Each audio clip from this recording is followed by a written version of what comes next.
Greetings, fellow armchair Imagineers. Tiki here. And BlueDragonFive. And way back in the 90s, I was in a very famous TV show. Yeah, okay. All right, Dragon, we are here to talk about Bojack Horseman Season 5. This is something that got a little bit lost in the shuffle, unfortunately. It came out in October. In October, not only did I have a Disneyland trip, but we had September. haunted holiday hijinks to cover. I remember it came out September because that's when I was gearing up for my big Comic-Con battle.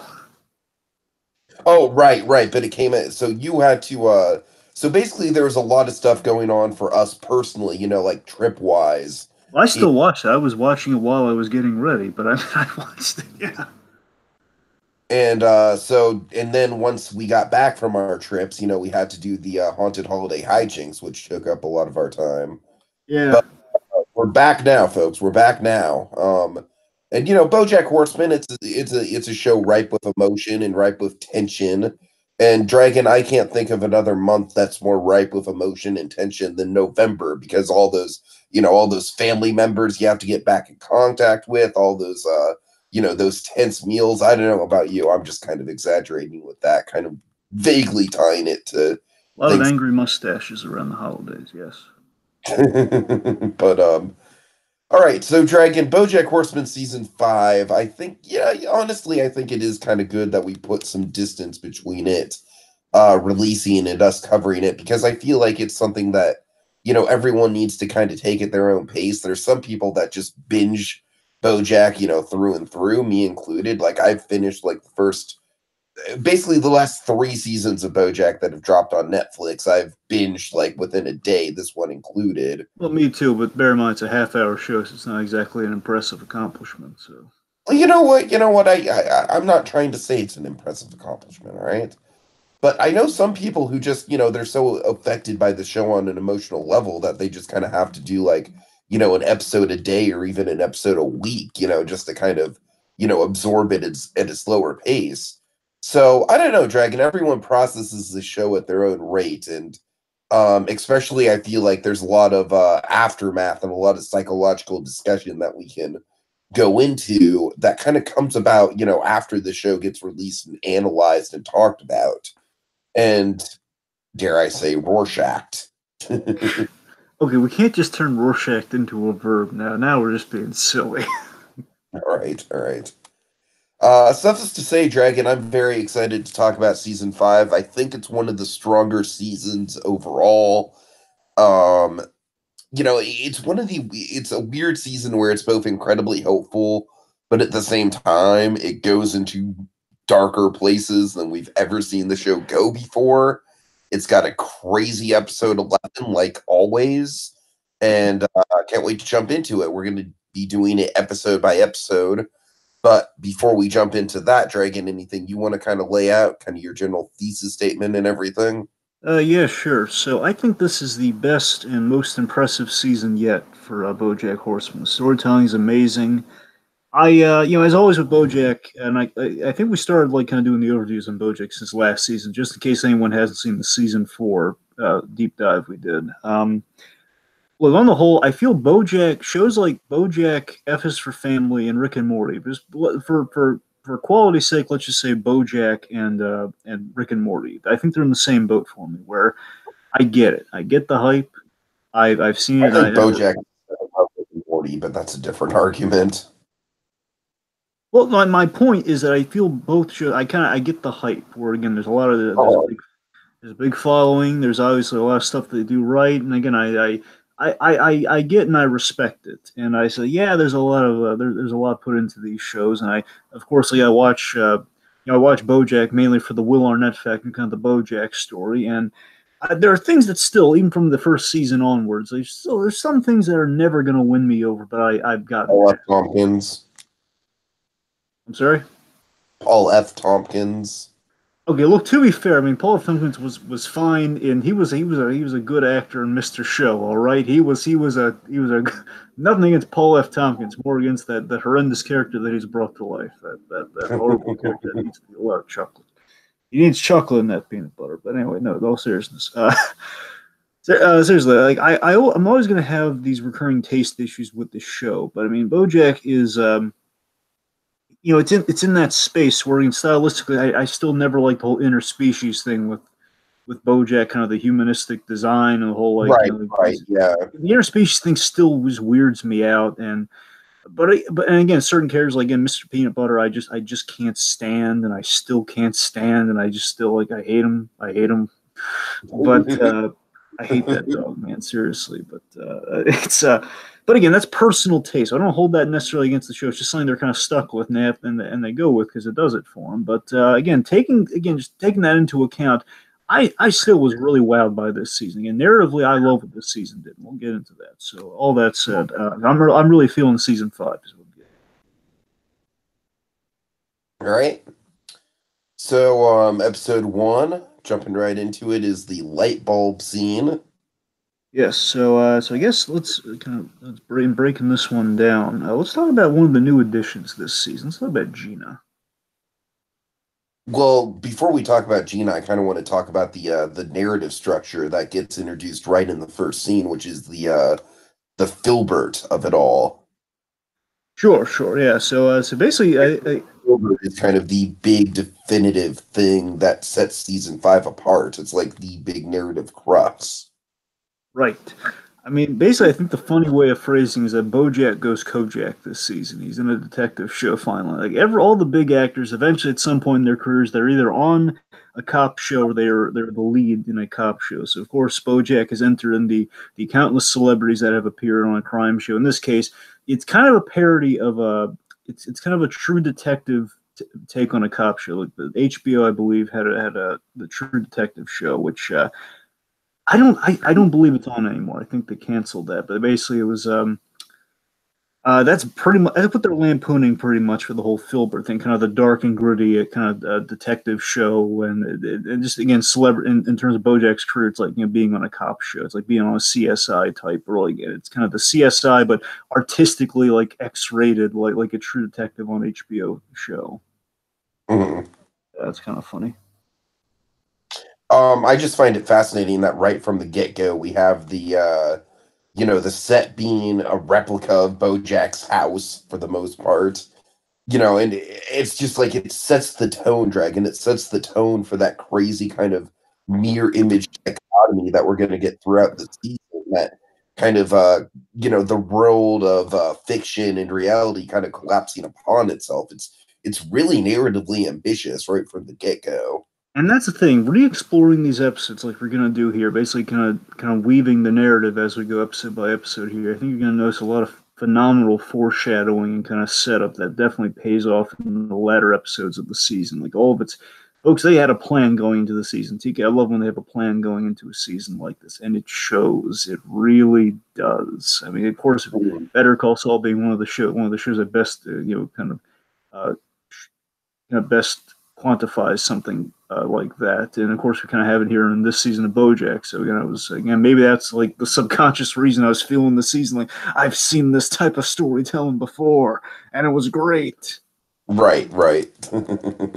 So Filbert. So again, breaking down the detective show a little bit here, and again, stylistically, look and what they're doing also with this. So again, very intentionally looks like BoJack's apartment in every way, and BoJack even points this out, and the lighting and everything. It feels very kind of noir and dark. And basically, the stuff that we've been flirting with for a few seasons of BoJack, now we're kind of now visualizing and melding it with BoJack's actual life. Only the lighting's more very artsy fartsy, so to speak. And well, the reason for that is the great and talented Rami Malek playing Oh my Flip the God, dude. director.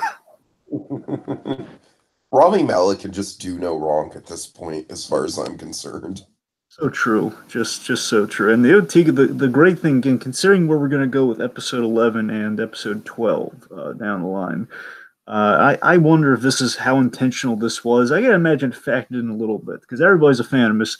Apparently, everybody's a fan of Mr. Robot because that's given him all sorts of jobs these days. Because he's on, got him Queen, got him a Bohemian Rhapsody, and it's got him this role, which kind of in the end will turn to a Mr. Robot reference, which is quite hilarious. So Mhm. this character is very much the Filbert show has a big Mr. Robot twist in it. Oh yeah, for sure, for sure. And again, I just love exactly. So discussing Maddox's character here. So this Flip character, he's kind of this pretentious, artsy director of LA. He's pretty much like a like every time his delivery, like like Malik is just so smarmy, and you really like kind of feel the greasiness of this guy just ooze off the screen every time he speaks. Absolutely, and he's one of the, again, you see, it's basically the battle of egos in Hollywood, the director and the star of the show. You hear these stories all the time, and we get to see it unfurl uh, with Flip here, where again, it's like basically it's like this great commentary on how directors always try to quantify and justify every artistic choice. Like, it was intentional, or it was for a reason. Again, like half the time. Exactly. Again, half the time it's a lot. There are happy accidents. Sometimes just like it's a good idea. It's a good idea. Cigar is just a cigar. In this case, like one of the things we admire most about Vince Gilligan as a storyteller is the fact that he's willing to admit to the happy accidents and embrace them. Don't get me wrong, it's always fun to read into things, but by the same time, you got to acknowledge that some of it, sometimes you just have happy accidents, but there's always a chance there could be a deeper meaning. Always a chance. Like, Mr. McGordon's Wonder Emporium was a happy accident in Breaking Bad. It wasn't the parallel of a dying man's story, which, again, completely coincidental. So, Ratatouille's in Breaking Bad. One of the only Pixar films ever referenced in the Albuquerque verse, and it's about a rat who is a cook. But again, coincidence. He's very passionate about his cooking. Absolutely, and again, it's a two-man operation. It's Remy so that it alienates his family. Exactly, and again, it's oh god. Anyway, sorry. Okay, let's before we get into some of the deeper stuff with Filbert and what the episode's about, let's talk about Gina, because of course I love the actress they got for Gina. I recognized her in the episode. I waited till the end credits, like kind of see like, is it her? It's got to be her, and it was. It's Stephanie Beatrice. Many people may recognize her from Brooklyn Nine-Nine. She plays Rosa Diaz on Brooklyn Nine-Nine. One of everybody's favorite characters on that show. My God, it's always delightful to see Stephanie Beatrice show up in things. She's just a great talent. Yeah, I don't have much to say about Gina in episode 1.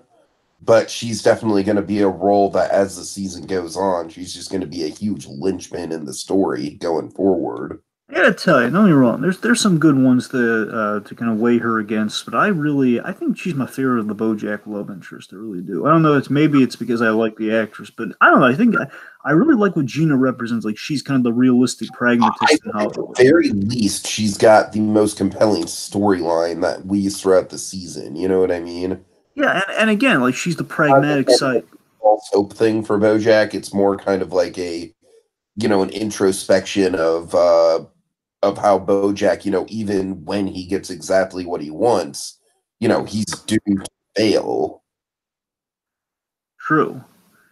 So let me break something down here. Something I thought was really fascinating in the writing of this episode, especially on a rewatch. I think it's so great is.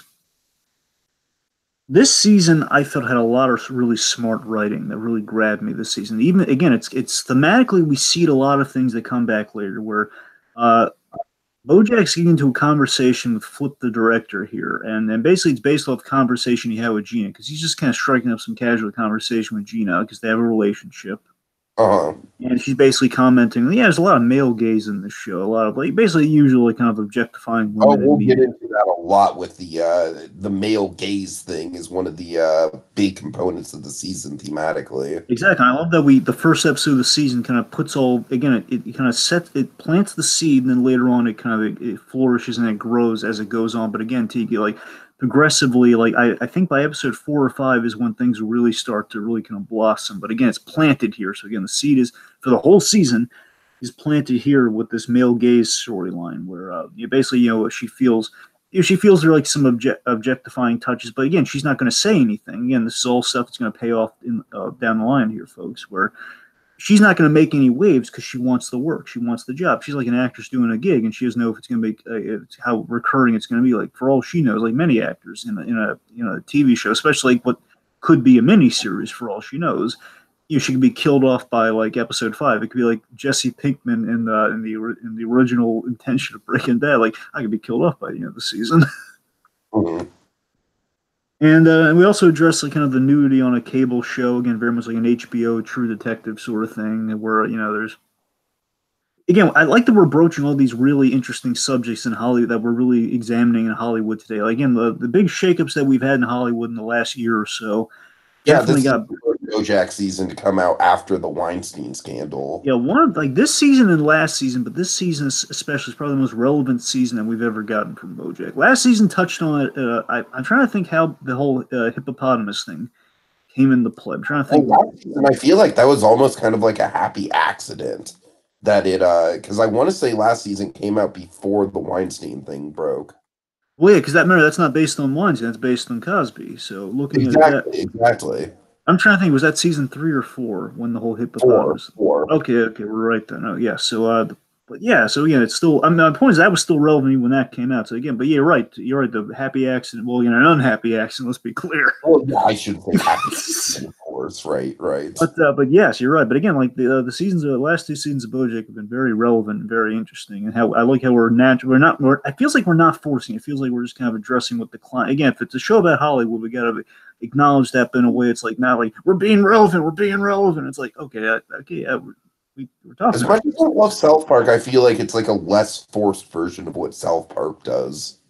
Yeah, and I like basically we have like this again. There's enough comedy in there. By the same token, there's a lot of substance there. Where basically we're talking about kind of the double standard of nudity on cable television, where it's like male versus female, and we kind of have that debate going on the episode here, where again Bojack's kind of he's raising the question and he's punished for raising the question. Well, but more so poor Gina gets punished. Like Gina's not making any waves because again if she makes waves then she has to deal with the consequence. She might not get work again, or she'll be looked at as difficult, or she'll be killed off, or God knows what. And Bojack just bringing this up again. Bojack this season, fascinatingly, especially in the first couple episodes, Tiki, Bojack is trying to help people. He's trying to be a good person in the beginning of the season, but every time he does, it's the Charlie Brown effect. It blows up in his face. Mhm. Um, and again, just the whole like what Malik's been doing this episode so perfectly. He satires that whole like justifying every choice thing so perfectly, and again, and spinning it like, oh no, but again, he's just trying to stick it to the actor of like, no, you don't make the choices, I make the choices. Anyway, let's see. Let's talk about some of the again. We're leaning a lot on BoJack here, but real quick, let's talk about Princess Carolyn. We jumpstart that this episode. So what's Princess Carolyn doing this season, Tiki? Her whole storyline is, as kind of was foreshadowed at the end of season 4, is all about adoption this season. And yeah, much like a good season premiere should do, Dragon, with this episode, we get a little bit of setup from Princess Caroline with the adoption storyline. And we also get Todd in the asexual relationship with, I believe his girlfriend's name is Yolanda the shrimp. Yes. And so, they're kind of ancillary characters in that first episode, but it's nice to, as far as first episodes go, it's always nice to see the ensemble return and see what they're up to and see how their storyline's going to progress throughout the show.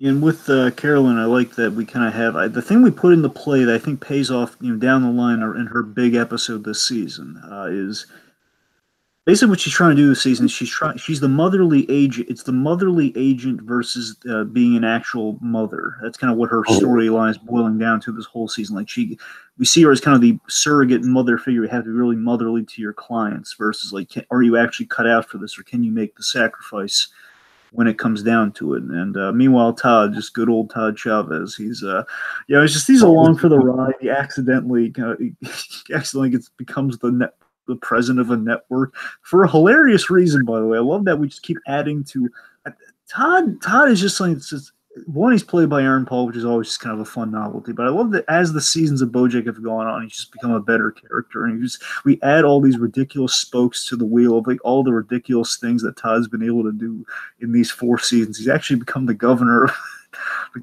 of California and everything. And it's like you're overqualified, and it just becomes the boss of the network. It's hysterical. He just lucks into these things. It's wonderful.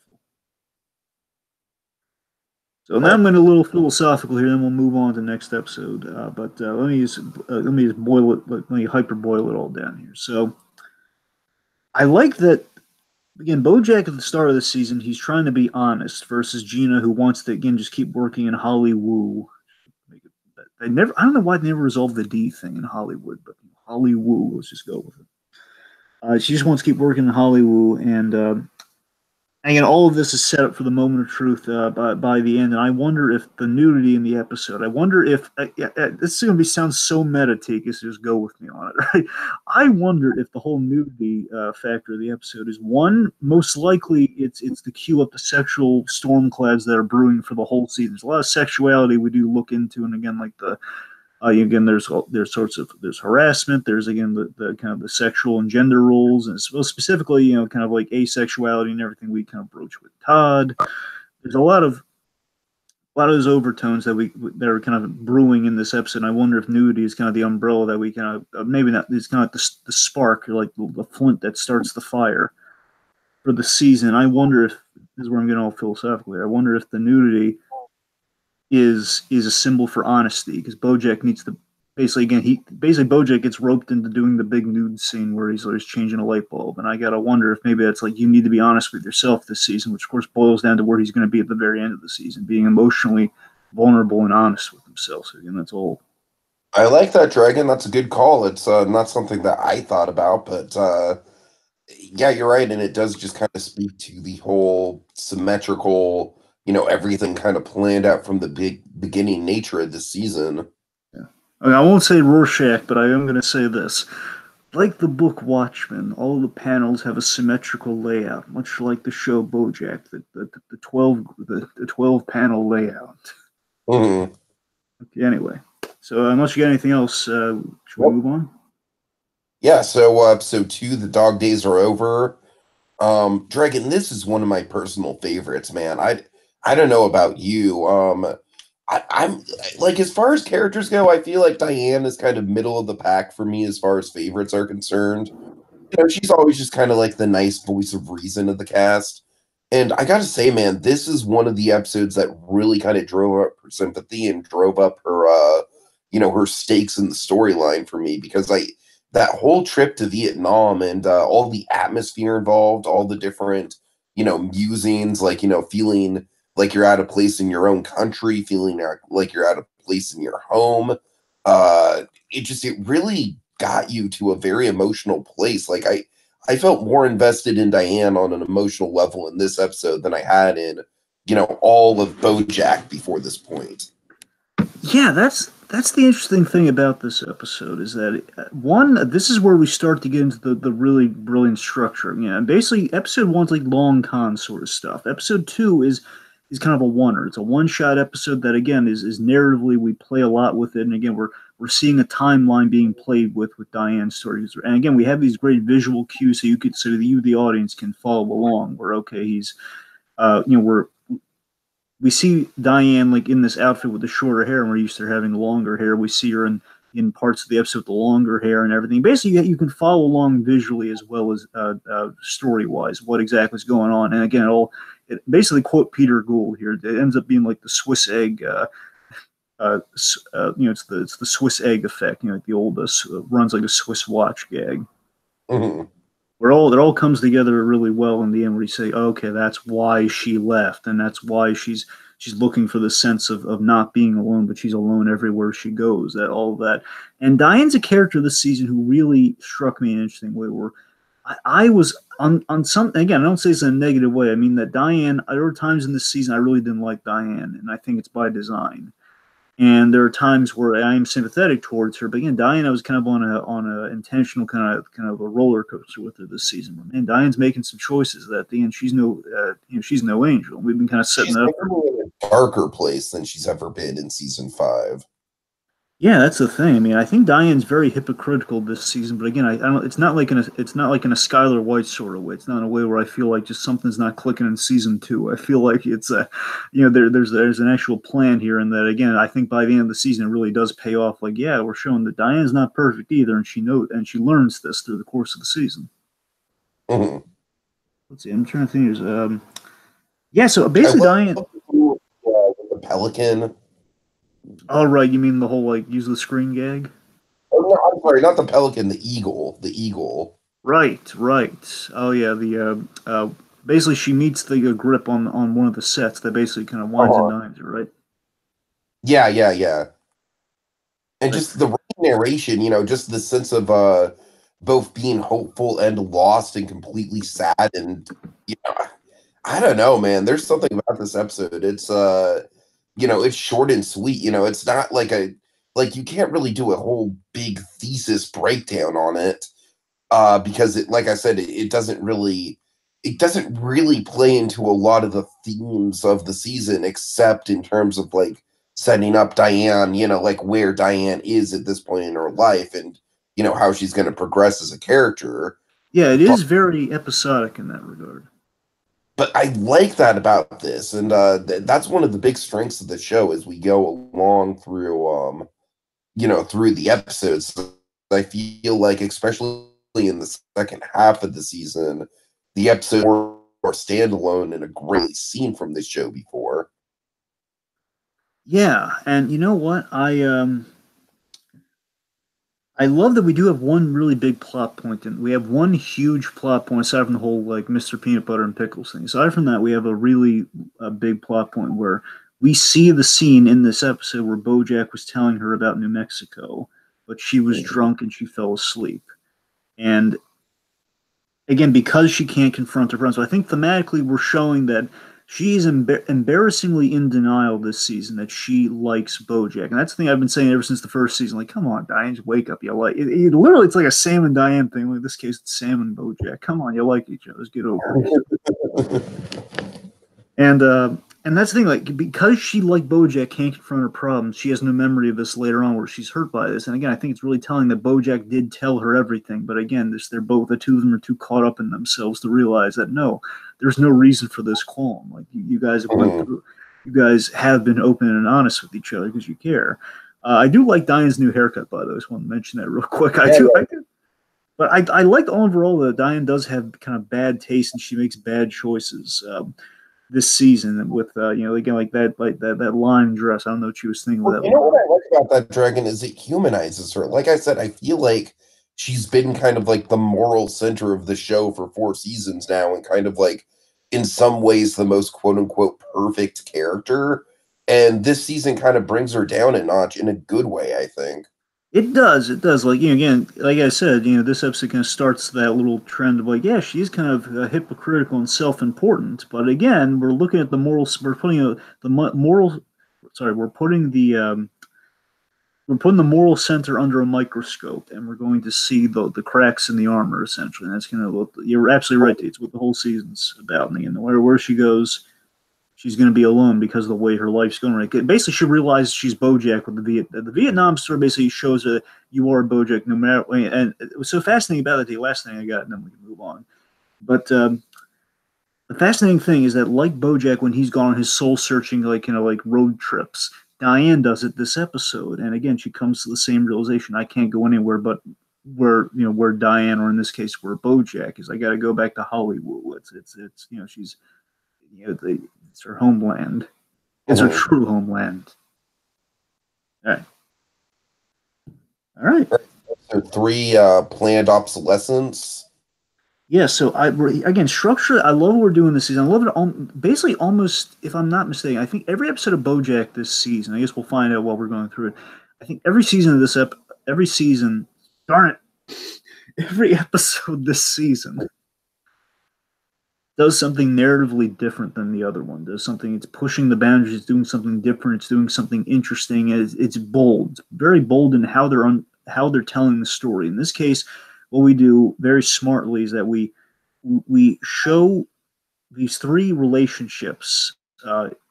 We show 3 doomed relationships in the episode show, and I love how they're all doomed. Hence the obsolescence. That's why it's there. So these 3 doomed relationships. We have a little moment of intersection at the very top, where there's crossover in the bathroom. Basically, all the women are in the ladies' bathroom, and they both kind of jumpstart each other's stories, and we just kind of see them kind of crash and burn.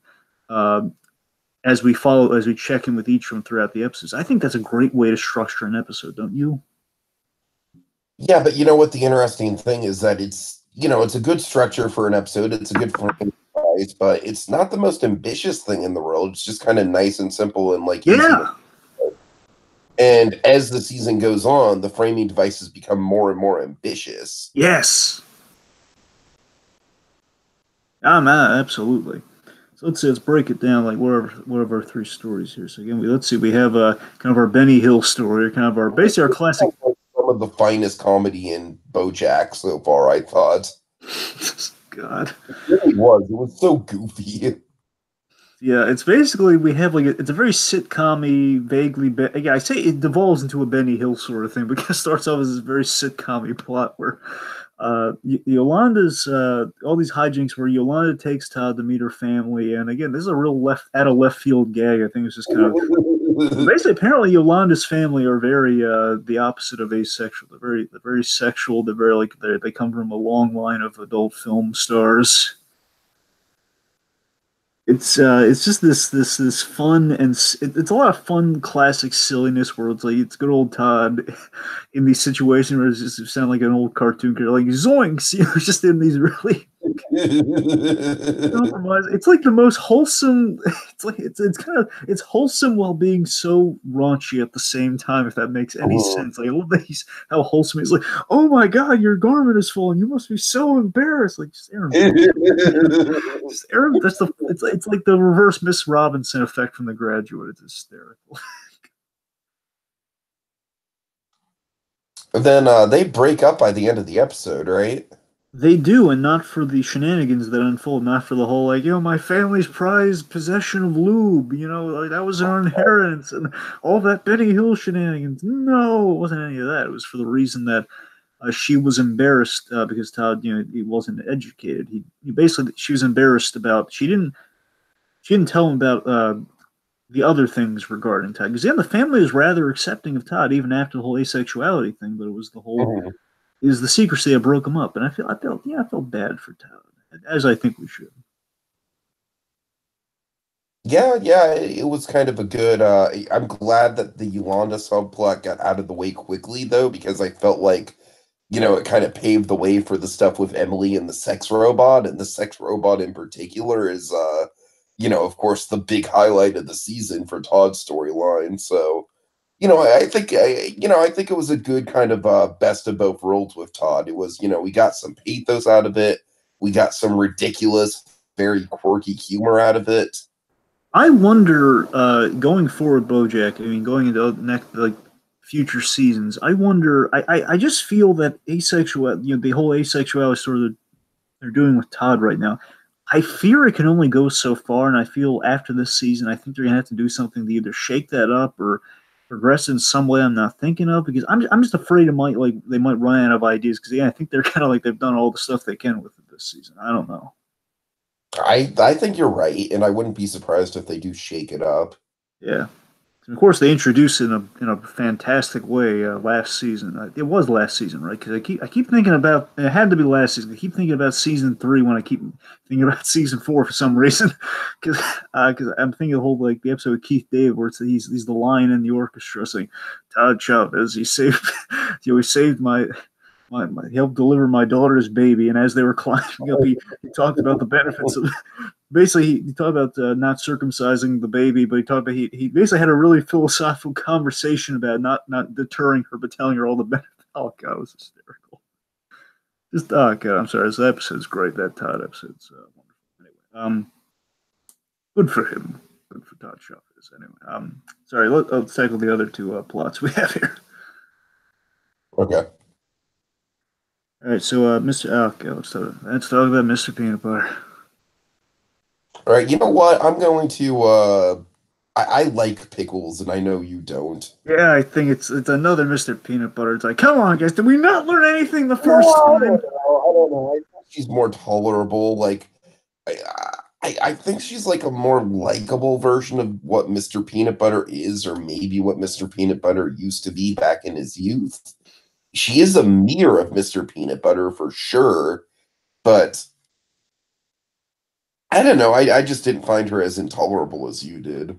And again, that's a taste thing. I'm not going to take points away from the show. I'm just saying that for well, okay, I'll take a little bit. I'll take half a point away from the show for just the fact that they've hit. It's like I was had that moment when I was watching the season of like, okay, I'm bracing myself for the Mr. Peanut Butter stuff. And like the first episode, they had the whole thing was just bugging the crap out of Bojack when he's around the snack table, just trying to talk to the director. It's like, oh god, it hit me with it already. But okay, I'm braced. I'm braced for it, man. And then we get to this. Then we get the whole pickles of it all. It's like, oh my god, there's another one. So it's again, that's just I think it's mostly my baggage with that, but still, I mean, I don't, at least there's a point to it. I'll give you that. There is a point to it, and I respect that.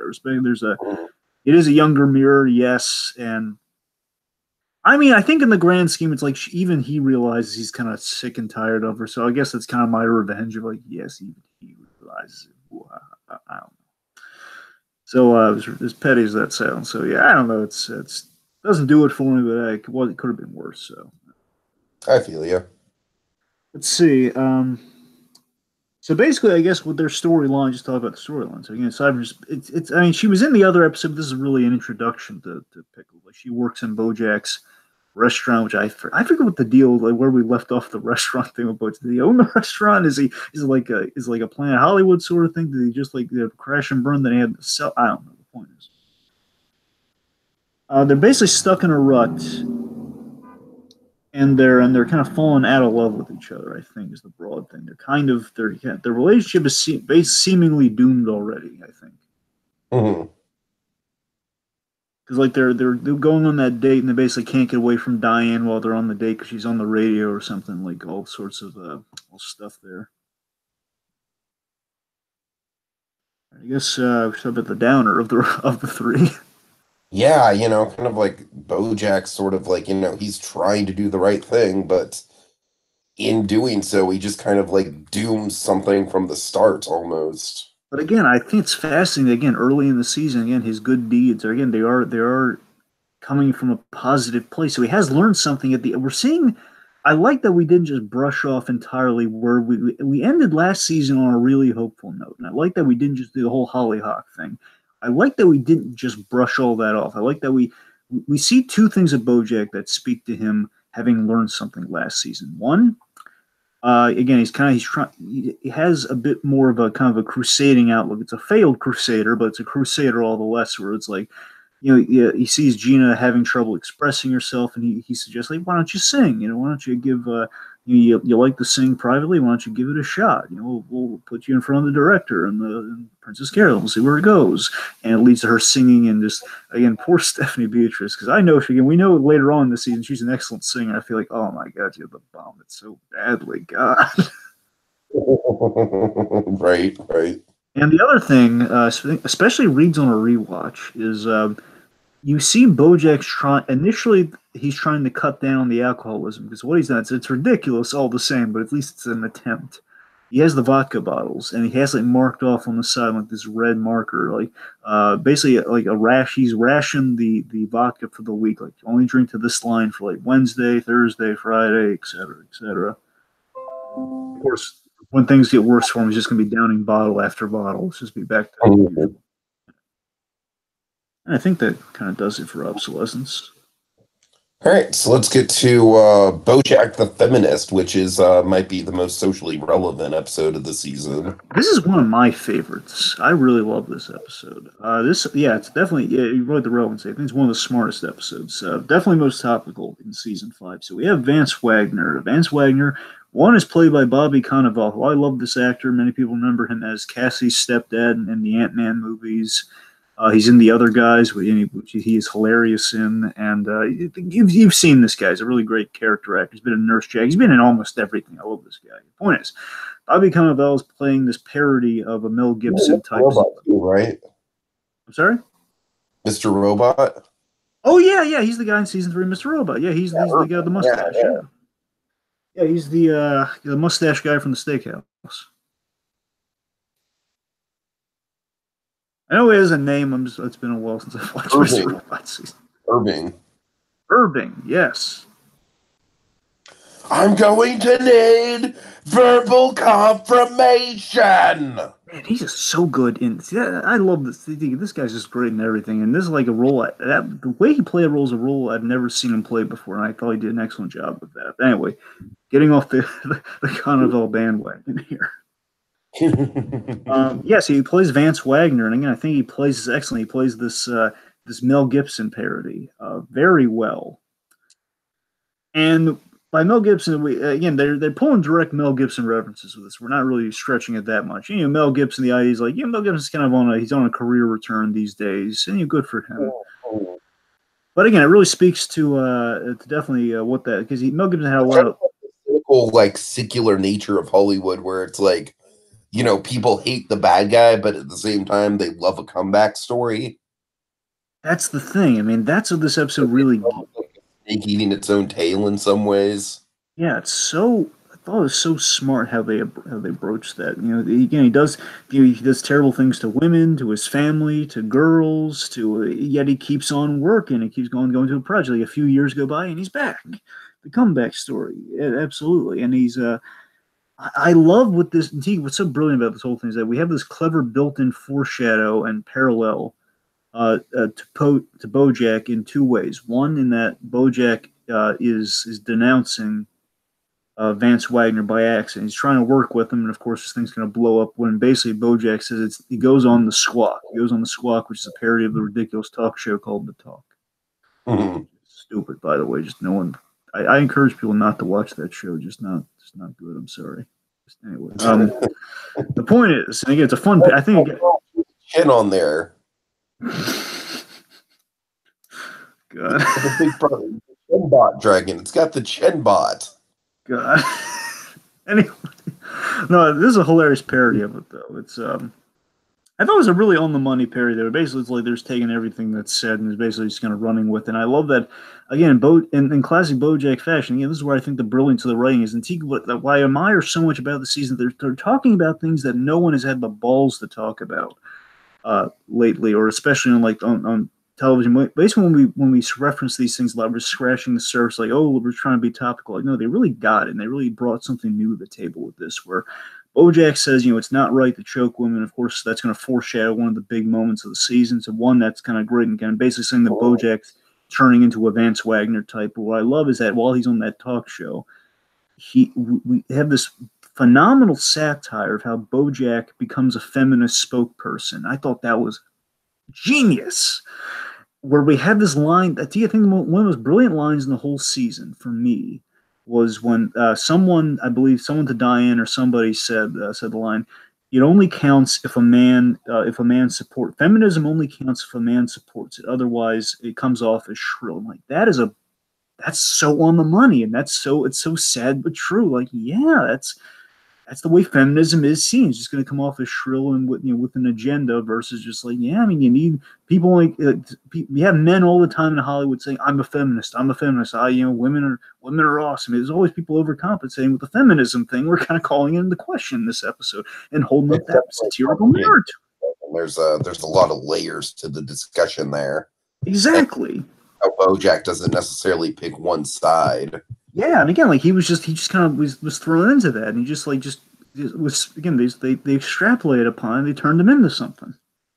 So let's see. So again, it's very. Again, I don't know. I could talk about this one for a long time. The important story note that we got to hit is that Anna. Okay, I'm gonna butcher her name. Spanakova, I think. Kopita, I think you're right. Spanakopita. She drops the big bombshell. She was Bojack's former manager and girlfriend. I think she was his manager. The point is, like, she was involved with his career, and then she also kind of slept with him and did stuff on the side. The point is, she drops the big Bojack bombshell. Tiki, what is that bombshell? Oh God, Dragon! I'm sorry. You're gonna have to remind me. It's the New Mexico recording. She has the recording about Bojack in New Mexico confessing to her about what happened in New Mexico. In Mexico. Yeah. Basically mentioning like Bojack did something with a young girl. He almost did something really, really bad. And again, it's really ambiguous. So Diane has questions. It sounds like, again, another Vance Wagner in the making, which has her concern. Again, had she not been drunken at the time, she would have heard this already, but she doesn't know. And story wise, again, just getting to the next episode here, to Bridget, I love that we have a big bombshell, a big story, a big plot related bombshell that drops at the end of the episode, and we don't follow up on it. I like that we continue our story in the background of the next episode, but again, we don't pick up where that we don't pick up in the aftermath of that directly for at least an episode and a half, because then we go to episode 5, which is the Amelia Earhart story. Mhm. Right, so what's the Amelia Earhart story, Davey? Yeah, the Amelia Earhart story is basically kind of a Princess Caroline bottle episode where she goes back to her hometown and she's trying to adopt a baby from a pregnant woman who's giving it up for adoption. And we see kind of like the parallels between her childhood and her taking care of her mother as it relates to just her general attitude and her general, like, just the facade she puts on and just, the person she's become. Yeah, I mean, we get all these. We have this really great and tragic backstory for Princess Caroline here, where she had she had basically it's this tragic miscarriage story where we have a lot of sad, and again, this is where we're broaching into that really sad but true territory that this season's not shying away from. And I respect it so much for it, Tiki, where we have like the sad fact of power and money corrupting love, where the idea is that Princess Carolyn, she and her mother worked for a Fox family, and I they invented something I can't remember for life me what exactly they were applying what they create like one it's like the guys who like the owner they have the trademark and the ownership of a product that got invented, so therefore they have a lot of royalty money. And the point is, she got into a relationship with the son and was impregnated by him. And of course, in doing so, she was like the dirty little secret that had to be, married off and taken in, and of course, and what was I saying? Oh yes, basically, taken in, and of course, basically kind of taken care of and everything. Otherwise, it'd be unseemly. And of course, after the miscarriage, she's basically kind of ousted. Like there was no love there. Like they're not. What are you thinking of? They're never gonna take you back. You're never. It's like her mother crushing her dreams right there. It's like your love means nothing. And it's like it's just a bad like us. We're like a bad penny just turning up. Like nope, nothing's gonna work out for us. We just have. I mean, it's like she's. I love that her mother's trying to be comforting, but by the same token, it's just being emotionally devastating. Right, right. And what I love about this episode most is I like that what we're paralleling it with in the present. In the present, Bojack, I love that Carolyn being distracted by this whole again, she's choosing the actual motherhood that she was denied in her youth versus being the motherly agent in this episode. We see her neglecting Bojack, her kind of surrogate child, Bojack Horseman. In neglecting Bojack, she puts the whole story, Bojack's addiction story, into play this whole season, where he gets into the accident, he gets into the motorcycle accident that again she could have prevented, and also Diane, I love that Diane and Princess Carolyn are culpable for this because Princess Carolyn didn't get involved in it. And Diane wrote it. Diane wrote it that they had this accident, so they're both kind of culpable for Bojack's problems kind of exploding this season in some way. Mhm. Yeah, all very, very nice and interrelated there. The ending with the plane was awesome, though. Where again we have like her favorite movies, Amelia Earhart, and there's this big dramatic plane scene, and of course where she goes off and doesn't come back. It's kind of Amelia Earhart 101. If you're not doing that, you're not doing it right. And basically at the end there, her mother's begging her to stay and take care of her. And of course, Carolyn, she goes off, and it's a really uplift. It's kind of uplifting and hopeful, given where she's going to go. It's like, oh man, it's gonna be a bummer for her. Yeah.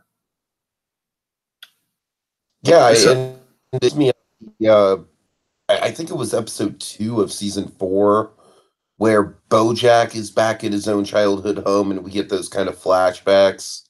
You know yeah, what I'm talking yeah, anytime. And also there was like that whole episode where he goes to we see his mother's backstory. We see his mother's backstory last season, I think. 11. Yeah.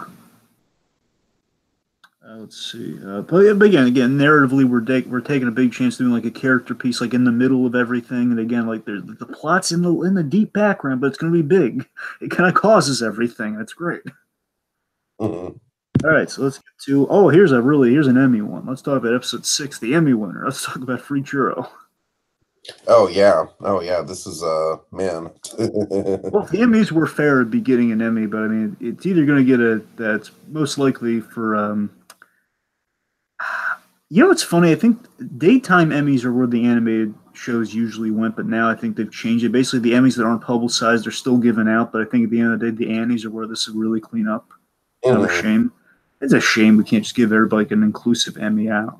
Point is, free churro. So start us off, man. Start us off. I mean, this episode is simply put just 22 minutes of monologue, and it's probably the boldest thing that BoJack Horseman has ever done, and it's a fearless episode, Dragon. It's a fearless episode. I love that okay, the episode's like 20 minutes and change, and the change we see as the cold open, which is all we need, where we see Butterscotch and young Bojack. And again, I love Right, that right. we haven't seen a whole lot. Again, last season probably the most we've ever gotten of Butterscotch Horseman. The Butterscotch has always been kind of this floating element of Bojack. And if you look at the grand scheme of the whole series, like this, the first season was about Bojack getting a book written about him, where his father is a guy trying to write his own book, like his own memoirs, all that sort of stuff. So I love that the beginning of this episode showed how much of it's always the age old question of like how much of our fathers do we become? Like how much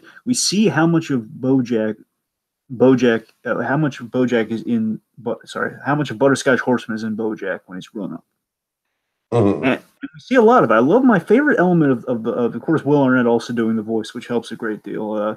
I love that Butterscotch has he gets the tangent thing from his father. I love the whole like just going on these random illogical tangents, just like his father. It's hysterical, like the churro thing. Oh boy, yeah, it's where he gets his selfishness and his tangents. He gets both of that from his father. But yeah, so basically outside of like that, let's say 3 maybe 4 minute opening, and of course like the opening credits and everything, lumping all that in there. It's a 20-minute monologue. I wonder if that's a record for something, Tiki. A 20-minute monologue. That feels like it's got to be a record or something. I mean, maybe not in live action, certainly in animation.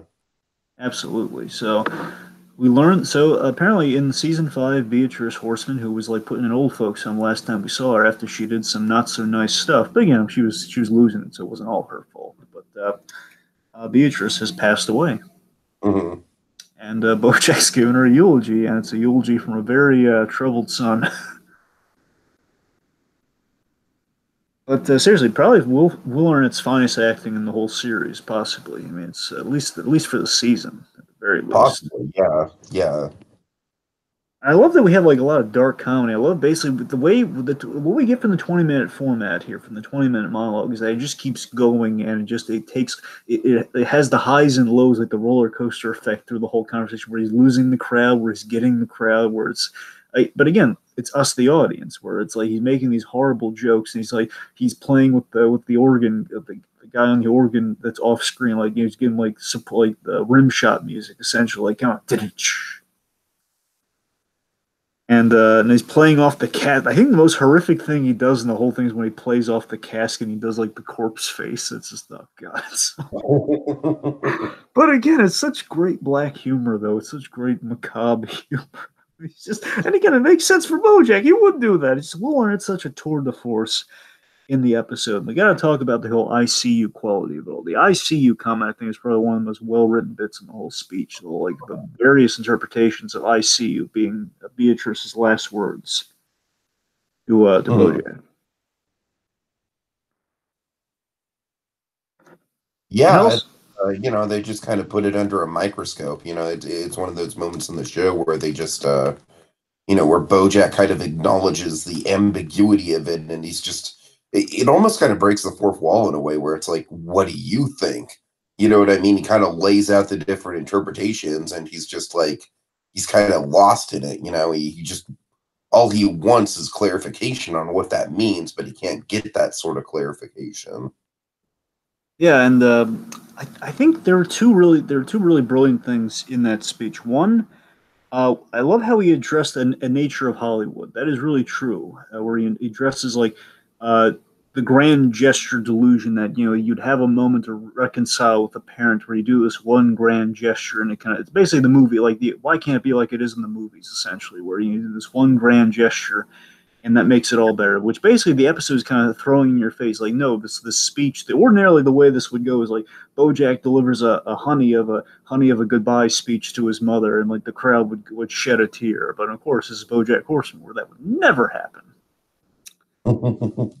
And I love learning about. I love the death of Butterscotch Horseman. I love that element of the story where he basically got into like a Pistols at Dawn thing, and we have this beauty. I love this idea, T. That Butterscotch Horseman a guy insulted his book and he says, anyone who doesn't like this book, I will challenge them. I will face them pistols at dawn. And he actually does it. And he turns around while they're taking like the 10 paces or so. And he's positing a question, like a question that Bojack would ask, or did you actually read it?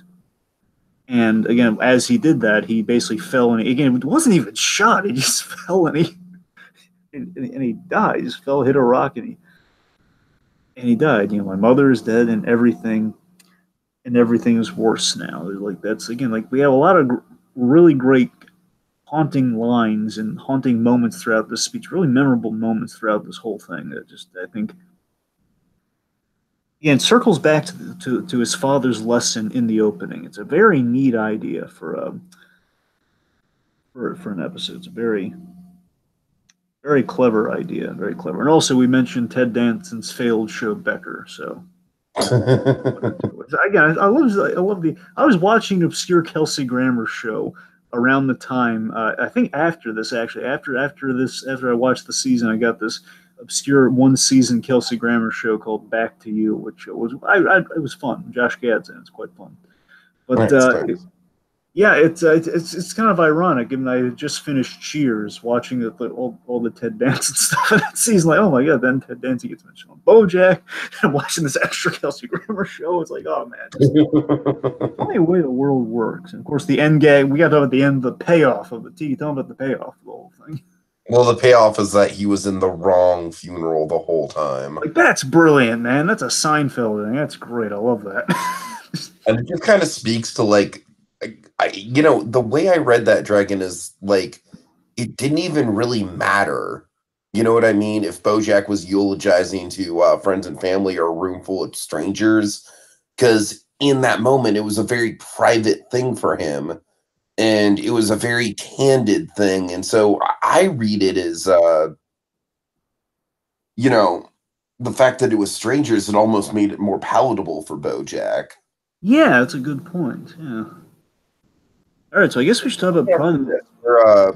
We're 6 episodes in. We got 6 more episodes to go, and they're just going to get more and more ambitious. And we got about a half hour left. I don't know. What do you think? We could break it up into 2 parts, and I could potentially do the second part tomorrow. My whole thing is I don't want to rush through these next 6 because it just keeps getting more and more ambitious and big as the more we go through them.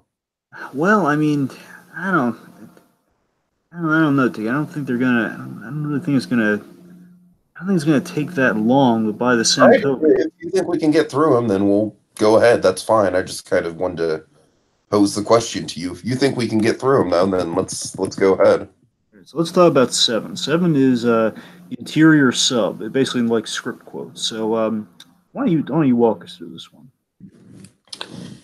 Yeah, this is actually one of my favorites. It's one of the more creative framing devices we have because it's the 2 different therapists kind of telling the stories of their clients. Their clients being, I believe, Diane and Bojack, right? Yes. It's the So Bojack is Bobo, the angsty zebra, and then Diane is Diana, Princess of Wales. God, yes. So these are characters that we've seen before. There's the mediator and there's the therapist, and the idea is that Bobo and Diane, both Diana, Princess of Wales, both have the same therapist, and then the mediator, and they're married. Wanda Sykes plays one of them, I believe. They're a married Oh. couple. and the mediator is dealing with Todd and Princess Carolyn. Princess Carolyn is the tangled fog of pulsating uranium. I'm sorry, it still cracks me up. I just love it's so funny. I'm sorry. So tangled fog aside here, yes, and that's pretty much where, and it's very transparent in the perfect way where they're acknowledging, oh yes, and my story is just kind of like a B story, is kind of counter, Yeah, right, exactly. This is definitely the most meta episode of the season, I I mean, think. the title's like a script note, which is hilarious. Again, it knows it's gonna, it's gonna be meta, and again, it's just you're right, T. This episode, every episode by episode, keeps getting more and more ambitious with the format and with the structure. And here, like we're gonna change all the animation models, but again, if you're a BoJack fan, you're gonna know exactly who they are. And but just in case you don't, we're gonna make it very transparent who these characters are. Like, very easy to tell. Let's see. So we have this. I'm trying to think what the big. Of course, we have the gag where Mrs. I'm sorry, Princess Carolyn and Todd are fighting over the last string cheese. And Carolyn ate the string cheese, but she's playing hardball, and it's just like it shouldn't matter if I eat the string cheese or not. Todd's like withholding an office for her and everything because she ate the last string cheese.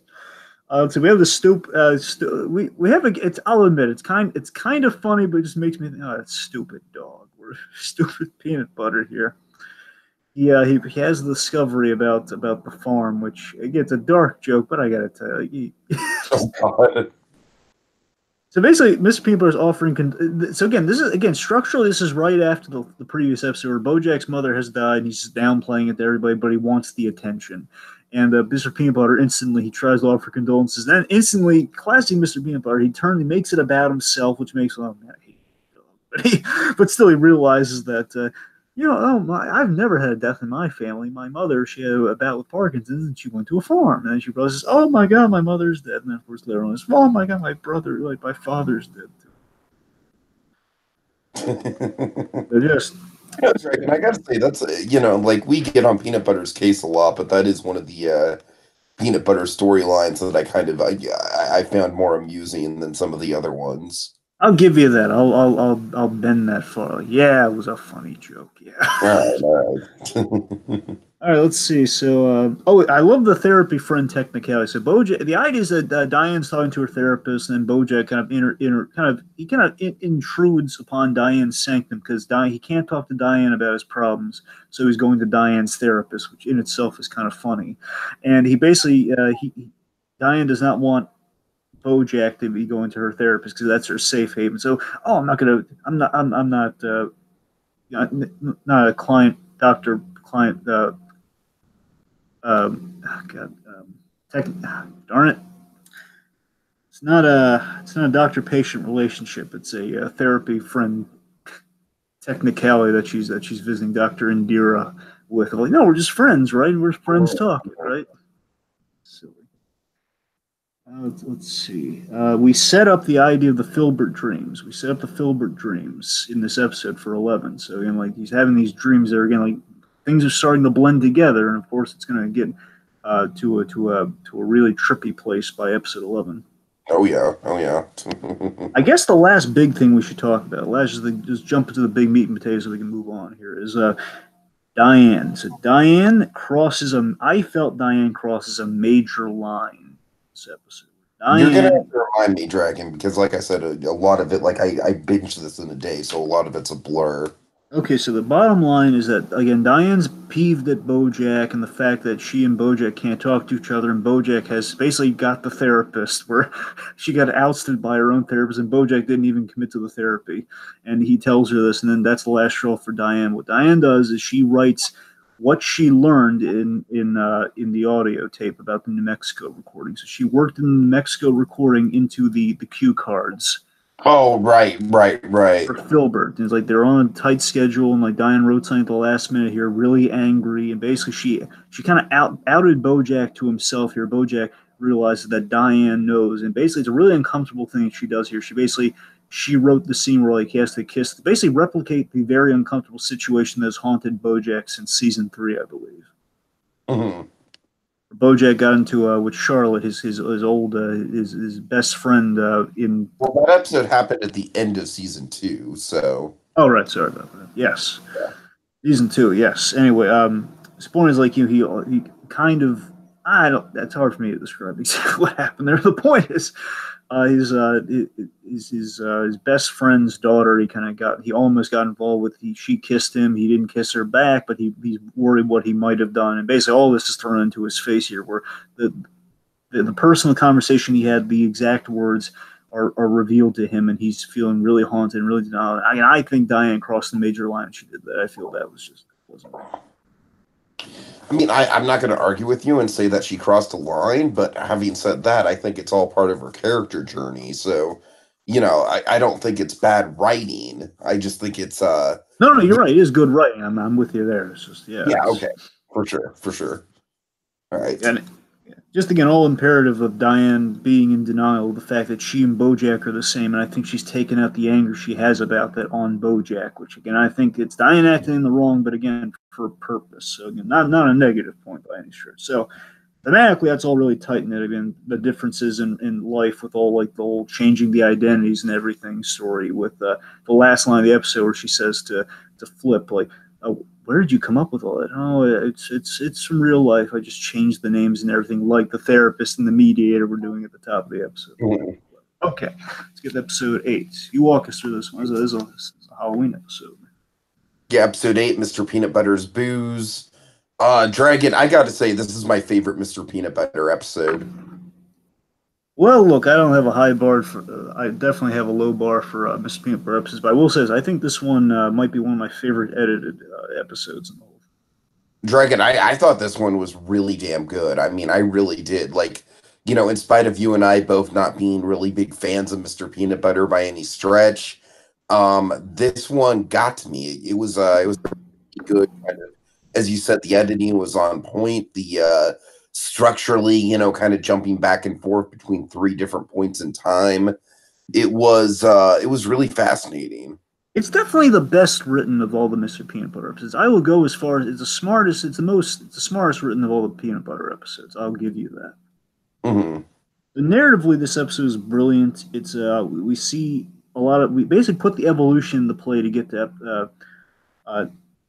lot of really interesting parallels. We see Peanut Butter's evolution, everybody's evolution over time that gets into that episode 11 point. I don't mean to keep hyping 11, but 11 is very tied into a lot of these episodes. No, it's fine. Definitely hype up 11 for sure.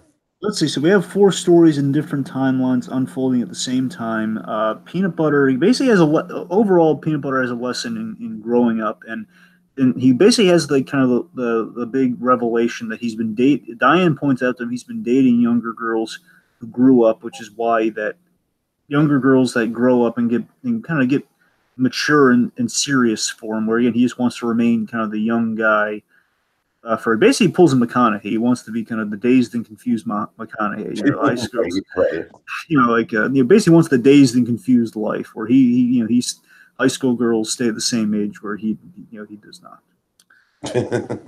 And the years in question are 1993, 2004, 2009, and 2018. And what I love about this is my favorite Mr. Peanut Butter is Wise. By the way, I love Katrina. I like that Katrina character. I like she just goes as Blossom to the party. And I think she's the most reasonable out of all the girls that Peanut Butter has dated. Yeah, she's like the most down to earth, right? Yeah, she just wanted not to be left alone. And what does he do? He leaves her alone. Be the life of the party. Again, Bojack's party. That one Bojack didn't even want to throw. It's like, I think the reason I would come around this episode more than any of the other Peanut Butter episodes, Steve, is that they're calling Mr. Peanut Butter on his crap finally. I think that's the main reason. They call him on his crap. Oh, sure. I love the Emmy screeners game, man. I love all the. One of these days we might cover this on Haunted Holiday Hijinks. We might. Yeah, I was going to say it would be a good candidate for that. Because I love the Emmy screeners idea. I love that Bojack and this impromptu thing doesn't have any candy, but it gives away these Emmy screeners. Where you always have these, like Oscar screeners. Basically, all the directors and all like the talent in the industry, they're sent these DVDs of the movies that are up for nomination. The episodes are up for nomination. That's what he's giving out. And Kevin Smith does this all the time on his podcast and on on the live events where he gives out prizes. A lot of the times there are these prizes, like all the freebie stuff that he gets. And we see young Todd, and I love the link ups to a lot of these things where we see Carolyn in the Amelia Earhart costume, and the box just keeps getting tape over, getting scratched up from '93 to 2004 to 2009. It's the next level version of that Diane story. We have like a visual element of the episode where you can tell what the timeline is. Here it's like all over the place, and you can still follow it every time because he has a new girlfriend, and there's a new costume. Like he goes as the Notebook from the Notebook with Jessica Biel, who's terrified of mummies for Oh for God. ridiculous reasons. Yeah, yeah. I love the Home Improvement gag, T, because rarely do you see a Home Improvement gag that faithful where they have the transitions from Home Improvement built into the episode. That really wowed me. It's like, oh my god, we're referencing Home Improvement that faithfully. That's awesome. Last thing I have, unless you got anything, is one of my favorite element of the episode in terms of link up. I love seeing the origin of Todd on Bojack's couch. That was my favorite part of Oh the yeah, episode. I feel like that was like kind of like a big flashback that we've been wanting to see on the show for a while now. Yeah, it was cool. Mhm. But again, this episode it's really impressive narratively. Probably one of the most tight knit. I think it's really cool. Yeah, yeah, for sure. I'm glad you liked it. Yeah. So let's get to episode 9, Ancient History. Oh man, this is one of the most heartbreaking ones for me. This I think is the big. This is probably the big turning point for BoJack. This is like the It is. beginning of It all really of it. is. Yeah. Of course, we see Hollyhock. I feel like is almost representative of Bojack's fears regarding Charlotte's daughter. You know, like how damaged she might be. You know what I mean? Because Hollyhock, we see, you know, she's a bright, spunky young girl, but she's not well, Dragon. There's still some residual emotional damage done from the events in season 4.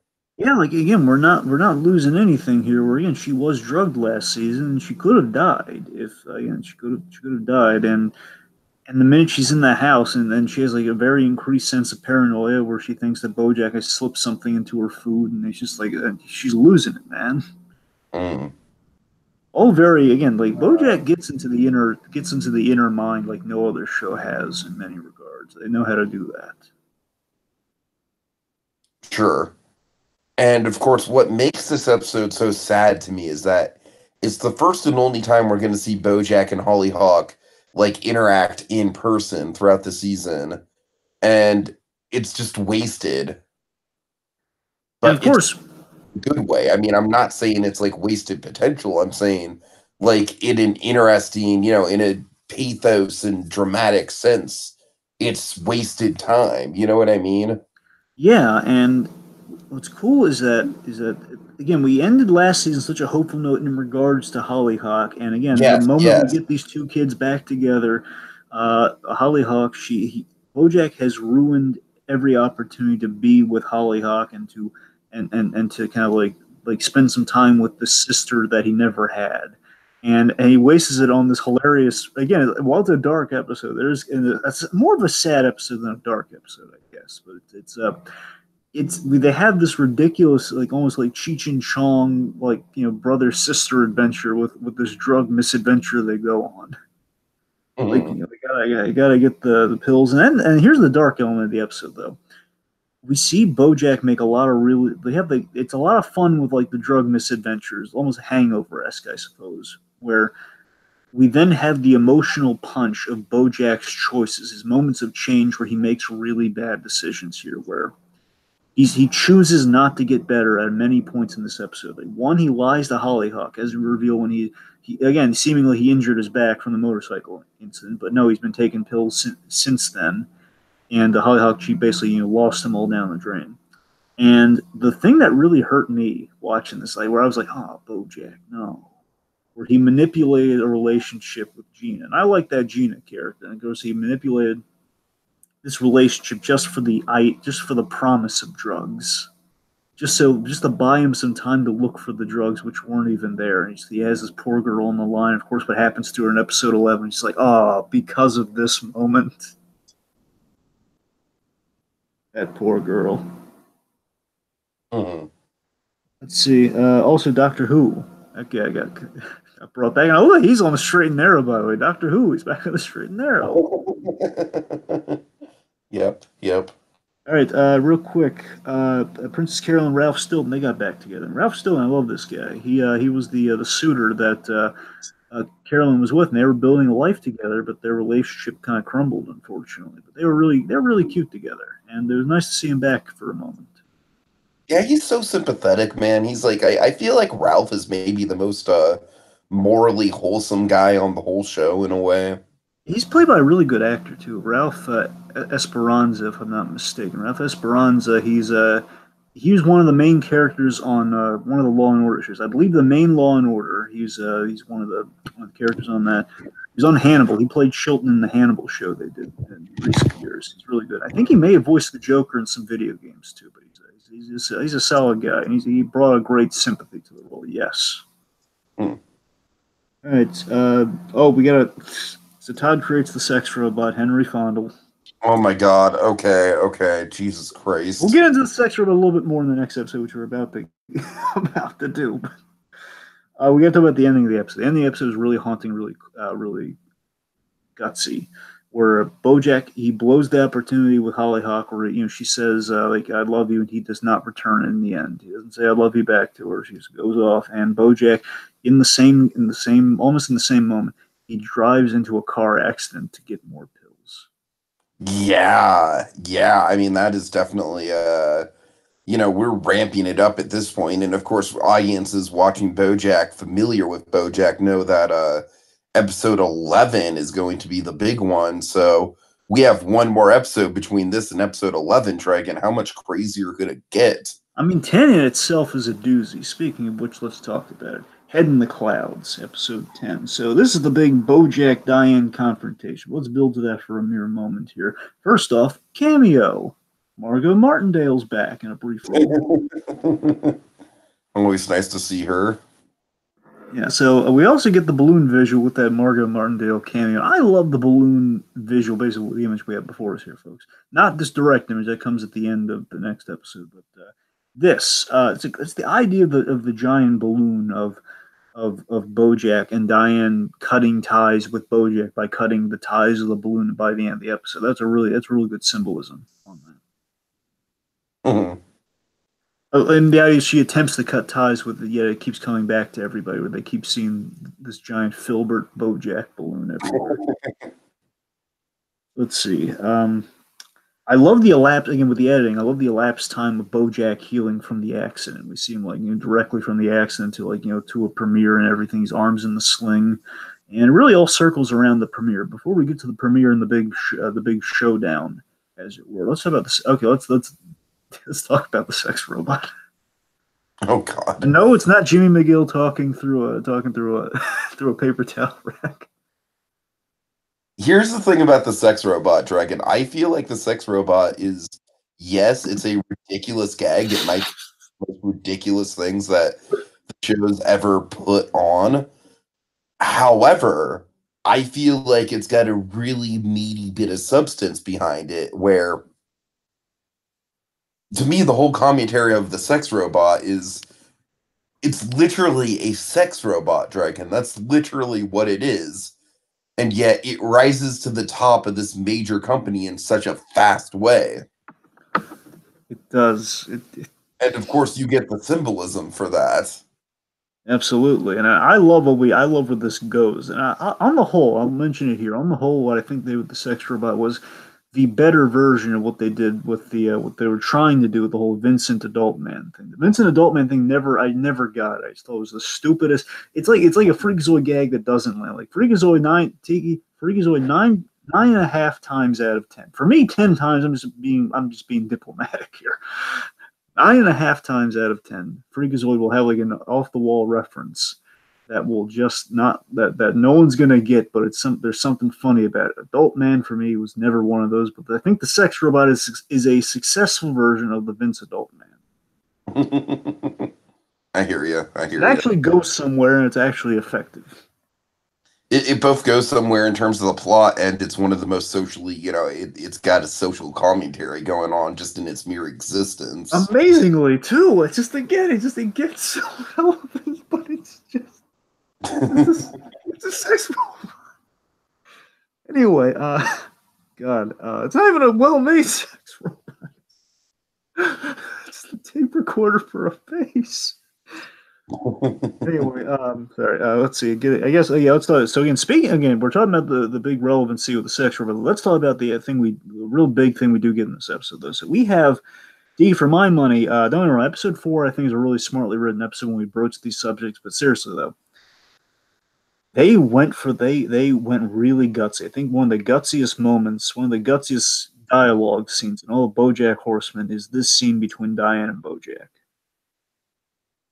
We have a really smart conversation about feminism and assault in Hollywood, and BoJack, like the thing that we've never done, no one has had the guts to do that we did in this show, is BoJack voicing regret and the shades of gray and everything, just voicing the shades of gray. And again, we the audience have seen the shades of gray, where again he didn't enact the bad thing that happened in New Mexico, but again, there's the question of what would have happened.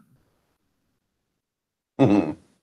But again, it's a fascinating thing. Where we're not. I don't think we're supposed to be. Obviously, we're not supposed. As they kind of talk about in the show, Filbert is BoJack, and BoJack becoming aware of the fact that he's an unlikable character within his own show. Of like, no, you shouldn't be championing what BoJack Horseman does, and basically using Filbert as the scapegoat, talking about himself, which is so meta and so cool. Yeah, yeah.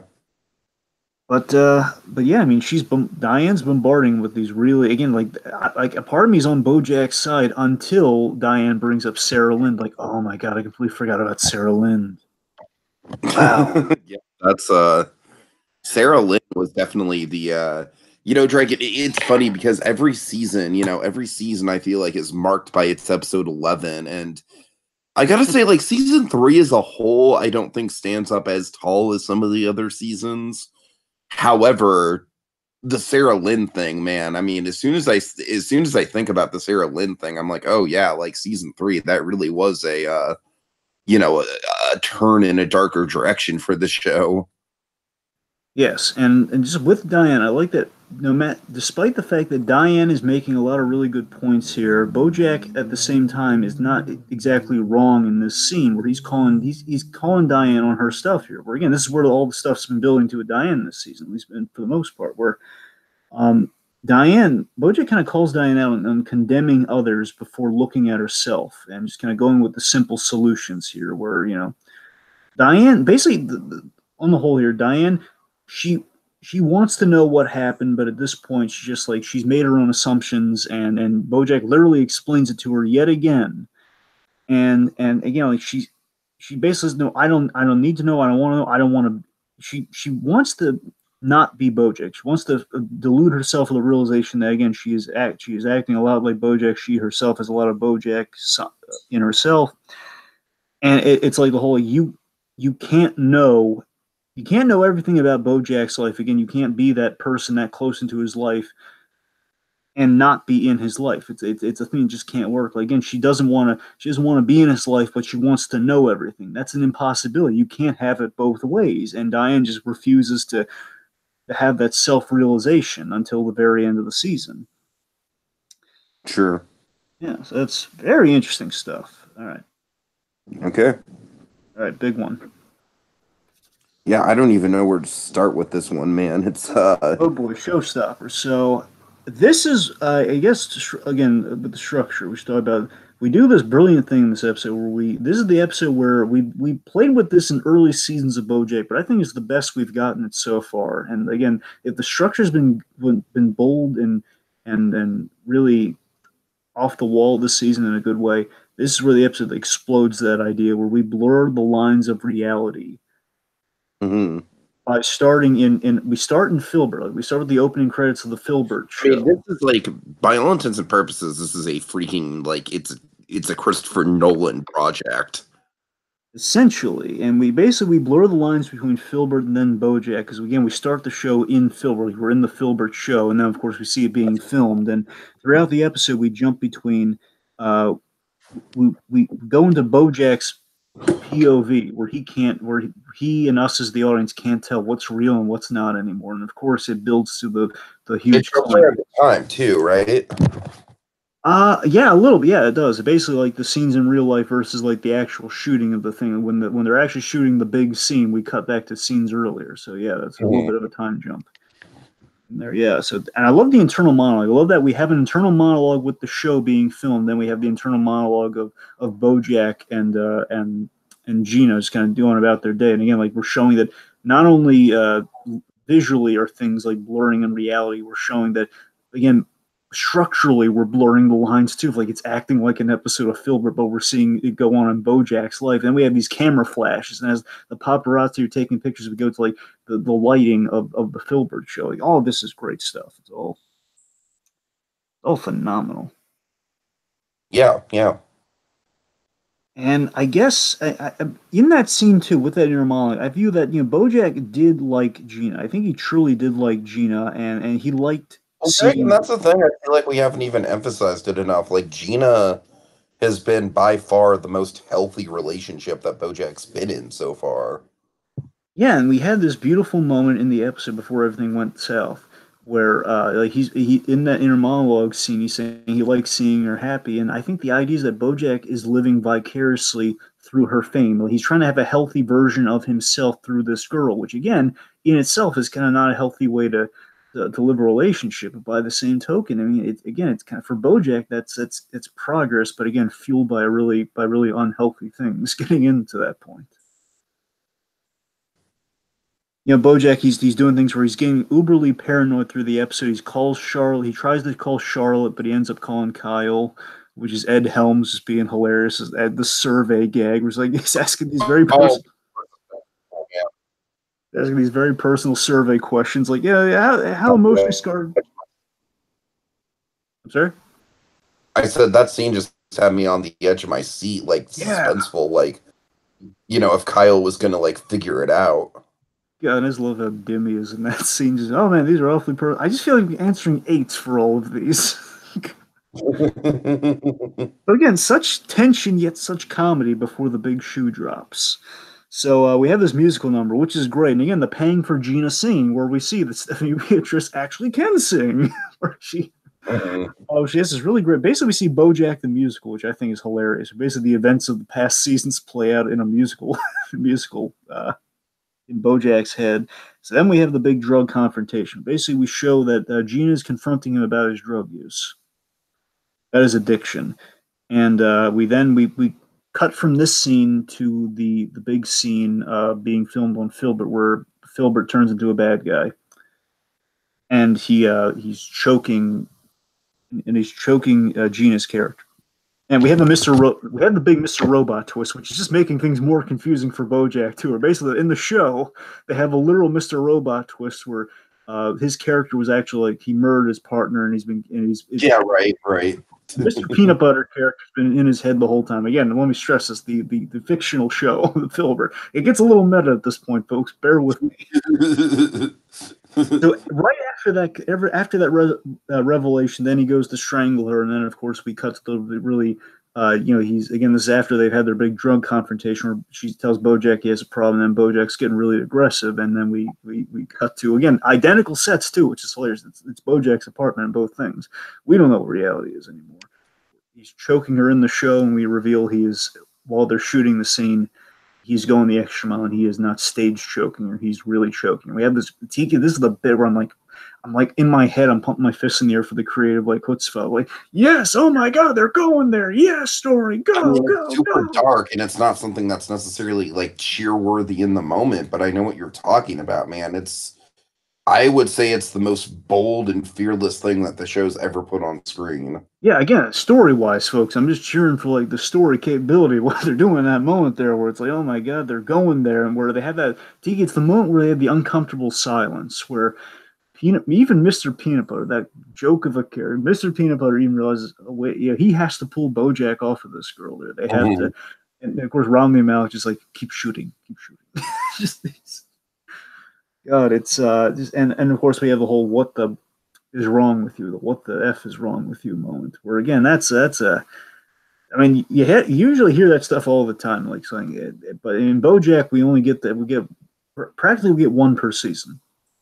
No, strictly one per season, and it's usually in episode 11, and it's usually in a very kind of a hard hitting way, where it's just like it makes that one F bomb stand out. And Dragon, that's one of the that F bomb thing is one of the most most like awesome things about the show for me on a creative level, and one of the things I respect the most about the show on a creative level. Such a startling, dark moment. Then the last image of the episode is the image before us here, where Bojack's looking at the overinflated version of himself, which is just perfect. Mm-hmm. All right, so introspective. He's episode 11 is flawless, and Dragon, I don't know, like we should probably I don't think we'd ever go episode by episode through BoJack Horseman. I mean, like covering each episode beat by beat, but covering all the episode 11s might be a good idea. That would be neat. That would be neat. Again, I think in terms of the F bombs, I think that one in season 2, episode 11 are probably like the two top of the F, like the most effective uses of that. Right? Oh my god, like something huge has happened. Mm-hmm, mm-hmm. Like get away from, like get the F away from my daughter, and then of course here it's well, like what the F is wrong with you? It's just that's startling. Yeah, good stuff. Good stuff. Okay, episode 12, big finale. Episode 12, the stop show. Clever title. And this is very much intuitive of a kind of a trend in TV. I feel like Better Call Saul does it. I don't watch Game of Thrones, but I've heard Game of Thrones is known for doing this too. And BoJack, where really the penultimate episode is where most of the jaw-dropping action happens, and the finale is Fallout, and I think this is no exception. And suffice to say, it's not a bad episode by any stretch, but I do think it is very much like, for me, I never go into BoJack Horseman season finales expecting something explosive. You know what I mean? I'm always expecting something introspective that's going to kind of wrap up the themes of the season, and this is what I got here, and I'm not complaining by any means. I'm just, that is kind of the formula of the show now. Yeah, it's Aftermath. Mm-hmm. So yeah, it's an episode of self-realization and big moment of change for BoJack. I think I was floating around moment of change earlier in this a little freely, but no, this is the actual moment of change for the whole season. This is the BoJack faces a true moment of change throughout the episode here, where you watch the video and he's crestfallen by it, and of course the whole irony of the whole don't choke women message of BoJack the feminist is now being thrown in his face. Exactly. Basically doing damage control this episode, and we have this. I feel like BoJack watching the video is one of the most haunting things in the whole show, because it's just it's kind of one of those breaking points where BoJack's looking at himself in a mirror like never before. Yes, and I feel one of the most effective scenes in this season for me was the sad plea by Gina. And again, I love Stephanie Beatrice, and I've seen her go to this place. I don't know, man. I've seen her do some really great things in Brooklyn Nine-Nine. But this, again, that's mostly comedy. I've never really seen her have to dig. They've had emotional moments in that show. This is like the most deep down, like kind of darkest situation I've ever seen her put into. It's like, it's really got me. This sad plea by Gina asking BoJack. Again, BoJack faced with a moment of change here. He's prepared to do the right thing. He wants to come forward with the truth in this big interview they're going to do to explain what happened in the video. And this is some of the best writing in the season here, right? Where she says, she pleads with BoJack not to come forward with the truth because because her career's picking up with the show. It got renewed for a second season. You can bear in mind by a sex robot. I thought the hilarious thing with the sex robot, real quick, before we get into the drama of it all here, is that the sex robot, all it does is basically repeat these pre-programmed phrases that Todd has recorded. So basically, it's like a luck. It's like an 8-ball practically, like a luck of the draw thing. You're just like what it says, and it just has remarkable. Just people are stupid in Hollywood, and they'll just go with whatever they hear, and they'll spin it whatever way they want to. So that's how it got picked up for a season 2. I just want to say that anyway. And the network in itself is funny. We don't have time to get into the hilarity of the network that can't tell time. But anyway, getting back on this. So the important is that big moment where she's my career's picking up and getting job offers. I just don't want to be the girl that. The only question I'm going to be asked the rest of my life is, "Are you the girl who got strangled by BoJack Horseman?" I don't want to be remembered that way. He basically it will taint her fame, and that she'll be linked to her abuser forever. And of course, this is unfortunately where we're at with Hollywood now. And again, this is a fascinating examination of that, where it's like, yeah, it's such a tragic scene where they have to put on this face for the interview, where you see the BoJack there has to be all smiles and everything. Where it's just that's the wake up call. That's BoJack's wake up call. And then, so again, I love in the same episode, Tiki, where we do something as dramatic as that. We have the ultimate lampoon of Me Too and Hollywood today with the sex robot. Basically, the sex robot kind of becomes like a much more appealing robotic version of Harvey Weinstein. Pretty much. Where essentially, this is the thing that kills me on a rewatch, Tiki. I don't know if you caught this because this is hysterical. All right. Of all the sayings that the sex robot has, which is very generic, like, put me here, do all that sort of stuff, and like, anyway, all this really, again, sexual stuff. The robot has like the other pre-programmed things like low battery or, need connection, need something. That's the stuff that got him in trouble. I think that has to be an intentional commentary. I'm like, you know what? We are addressing some big stuff here, but we're going to address the other side of the issue too. Sometimes people blow things out of proportion. I like to think that's an intentional choice. That's funny, but I think it's with a little bit of point to it too. But you know what? There's two sides to the argument. We addressed that with BoJack a few episodes earlier. I think that's the comedic way of them addressing that. Of like, yeah, it's like low battery, any battery of any kind is frowned upon. That's gotta be, it's hysterical. Of course, this robot, through no fault of its own, which is so ironic, no fault of its own, gets very publicly booted out of its job and offered another job somewhere else. And Todd is putting an end to it. And we have like a mice and men moment where Todd killing his creation. His creation is the whole, like, instead of like call me daddy, it's like call me father. And then this guy's like, I love you, father. God, it's so screwed up and so funny. And you see that, I feel like that's why Todd works in this show.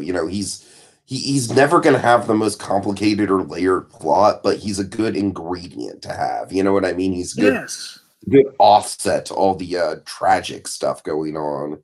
Absolutely. And real quick, before we miss it, because we have all the Malik love we've been given this month, we gotta mention it here. So here's where they have the Mr. Robot gag here, where Princess Caroline walks out of his office and he thinks, was I Princess Carolyn the whole time? And he puts on her lipstick and everything. He says, oh, it's Romney Malik again. Guy who's probably going to be nominated for an Oscar the top of next year, most likely. Saying, oh, fish. Oh God! So just literally again, the Mr. Robot twist in the show wasn't enough. He's actually having a Mr. Robot moment of like realization. That was Mr. Robot the whole time. Let's see if there's anything. So Princess Carolyn. So basically, where we leave people in the season here. So Princess Carolyn has the baby. Untitled Princess Carolyn Project, which is funny, and we'll see. I hope that remains the name of the kid. That would be hilarious. Let's see. In terms of, again, if the whole episode boils down to moments of change. Again, Todd makes the choice of like, no, I'm gonna let my creation like run amok in Hollywood. Mr. Peanut Butter, he has a chance to face his problems. He can make a choice that's not like the previous four doomed relationships. And what does he do? He proposes. So he's learned nothing. Princess Carolyn has a baby. Again, she's picked actual motherhood over the agency in Hollywood. At least she's trying to make it both work, one of the two. And then we have a really big moment with Bojack. The big moment of growth between Bojack and Diane here, where Diane faces Bojack with the realization that no one will hold you accountable in Hollywood. No one. Bojack wants to do the right thing, but no one will call him on what he's done. He wants like a warts and all story written about him, but it won't do any good. People are going to forgive him. If you want to get better, well, again, she's challenged him to do this whole season. If you want to get better, you have to do it yourself. And this leads to a really, I think I think we could both agree it's an optimistic ending, wouldn't you say? Oh yeah, definitely, definitely.